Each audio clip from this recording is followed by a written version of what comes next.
introduced me to Eastern philosophy. When I got introduced to Eastern philosophy, you know, I started reading. I read all the Bruce Lee books, and then I started reading, you know, one of the books, one of the main philosophies on what he was speaking about, and that was the Tao. So I read the Tao Te Ching by Lao-Tzu. As soon as I read the Tao Te Ching, it something snapped in my mind. Like there was like a light switch just turned on. It was like I was living in darkness, and then when I read that book, boom, the light just came on, and then everything changed. I mean, everything. I mean, I just realized so many truths about life at that moment that my whole life just went in a 180-degree turn. And from there, that was probably one of the biggest turning points in my entire life, was when I got exposed to that truth. Alright? So, my whole lifestyle changed. Before, I was really materialistic. I was really about money, you know, going to college to get money. My whole goal was to come out, get a nice job, get rich, get a nice car, big home. It was all like just the regular goals of everything that you see out there. That was my goals, and it was very common. All right, but after that transformation, that period that I went through, everything changed. I mean, before I lived my life worrying about everything that everybody around me thought, and I lived my life in conformity, just being a slave to everybody around me. Like inside, I never liked going to dance clubs, but my friends would always convince me to go, and I end up going, and I go, and then I'm not happy. And you know, it was just like that majority of my life. I never really stood up and just did what I wanted to do. I was led by the crowd many times. They just convinced me all the time. Hey, let's go out, let's do this, and I'll go. You know, or let's go to this restaurant, and even though I don't want to go, I still go. You know, I never really stood up and just be like, you know what, no, I don't want to do that, I'm going to do my own thing. And after that transformation, you know, coming through and realizing certain things, I ended up living for myself, you know, to the point where I just ended up doing what I really wanted to do from within. You know, it even boiled down to, you know, before, I mean, everything, if you think about it, it's always about, like, impressing the woman. You know, why do men want fancy cars? To impress the woman. Why do men want their hairstyle a certain way? To impress the woman. Why do men dress a certain way? To impress the woman. Why do men work out? To impress the woman. It just ends up become to the point where you live your whole life surrounded by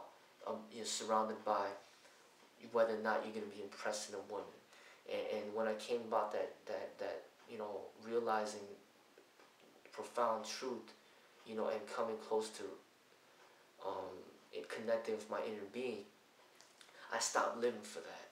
You know, I stopped doing things for other people, for women or my family or anything. I started to really listen inside to what I really wanted out of life and what really made me happy.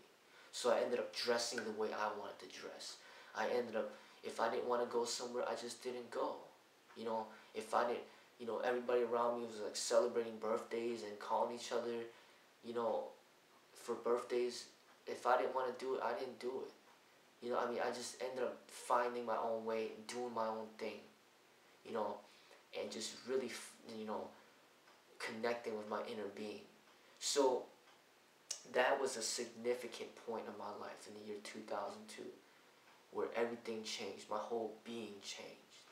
Everything. And I continued on with life.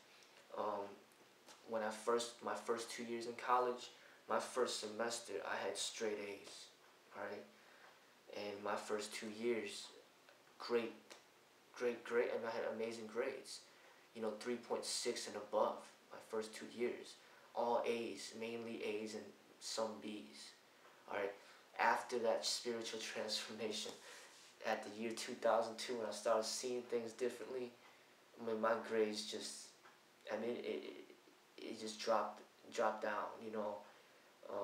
It went from like a 3.6 down to like a 3.0, you know, because what ended up happening is I started to realize that life is more important. Your happiness in life and life in general is much more important than a grade. Alright? I stopped living to study for exams. I lived just to enjoy life.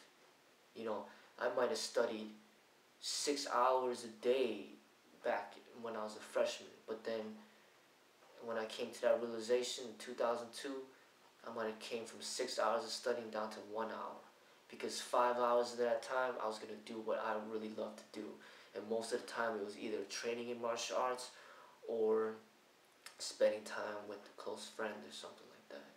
So just the way that I changed, it had, you know, the things that I realized, it just changed me a lot, you know. And some people might try to say that it's negative or whatever, but they don't understand. They have not gone through what I've gone through, and they have not realized what I realized. I mean, there's really deep, profound truths that just hit me in the head and got me to really see things, you know, from a clear perspective. Alright, so I ended up living life more fully at that time, really doing things that I really enjoyed doing. Alright, so then going back to my relationship, 2003 was when I met, you know, my wife to be, and then my life started changing again. You know, it was a big turning point. So before I lived my life for martial arts, and then now I'm living my life for this woman, and all I cared about was spending time with her. So my martial art ended up becoming more fitness oriented. Rather than practicing fighting techniques, I might go run with my wife to be, or my partner. I might go running with her, and would be just spend a lot of time together. I ended up just being more fitness oriented. So that lasted for maybe a few years. Okay, so during that lasted for a few years. During my last year in college, the year 2004, I started doing more bodybuilding. Rather than martial arts, I started being heavily influenced by bodybuilding. I studied the Encyclopedia of Bodybuilding by Arnold Schwarzenegger, and I started experimenting with my body and doing strictly bodybuilding. So I stopped training in technique. I stopped stretching. I stopped, you know, all I ended up doing was just lifting weights and cardio, and that was it. Alright? And I was totally focused on the exterior and how, you know, I looked in the mirror. You know, so those are my focus of training, and I did that for a period of at least 3 months straight. So I ended up training 4 hours a day, 2 hours like in the afternoon, and then 2 hours at night. 4 hours a day, 6 days a week for 3 months straight. So it was all bodybuilding, and through that time, through that training, I started to see how my body was reacting to that training, and I started to see, you know, how it made me feel, and I started to see how it changed my mental state. Alright, so I did that for about 3 months, and then later on, graduated college, and then moved in with, you know, my partner, you know, Jenny, and we started living our life together. We ended up, you know, deciding to have a child. Well, actually, before we did that, we were both working full time, and I didn't really know what I wanted to do, like, as far as where my career path was, because I know I loved martial arts, but to make money out of martial arts for a living it's not realistic. You know, I didn't think it could ever happen, and so I started working these odd jobs, you know, trying to figure out what I really wanted to do in life. And from there, I worked at various different retail places, you know. I worked at like Radio Shack, worked at Blockbuster, worked at Dominic's for a little while. All these jobs didn't work out, you know. It's just something wrong with every single one of them.